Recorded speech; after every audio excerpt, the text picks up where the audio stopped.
waste pesto. Let's do it. So for your low waste pesto, you're gonna start with 2 roughly chopped broccoli stems. Then you wanna add a handful of parsley, a big handful of fresh basil, half a cup of soaked cashews, half a lemon juiced, 1/4 teaspoon of sea salt, and finally half a cup of vegetable broth or olive oil. 5 minutes, that's all there is between you and this amazing, creamy, low waste pesto. So we've got a bowl of cold pasta here, and we're just gonna add that beautiful pesto in. Cherry tomatoes, chopped broccoli, and a little bit of parsley.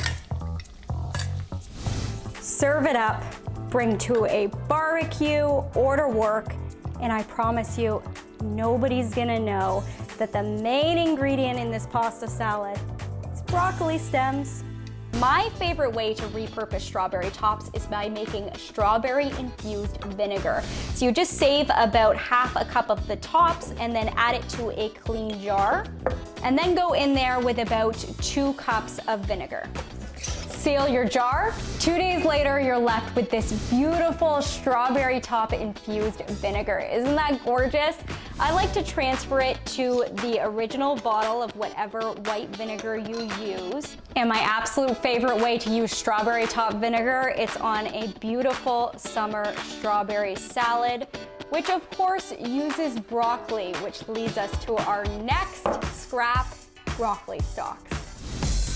So you've used those florets in that strawberry salad, but what to do with your broccoli stalks? I'm gonna show you my crispy broccoli fries. You're just gonna take a small paring knife or even a potato peeler and peel off that skin. Now that you have that outer edge peeled, you're just gonna slice your broccoli stems into fry shapes. Take these one at a time, place them in the flour, then the plant milk, repeat back in the flour, back in the plant milk, and then finally dipped into those breadcrumbs for extra crisp. Now place them on a parchment lined baking sheet. Now pop them in the oven for about 15 minutes at 400 degrees. Beautiful broccoli fries, fresh out of the oven. How could you ever throw out the stalks now?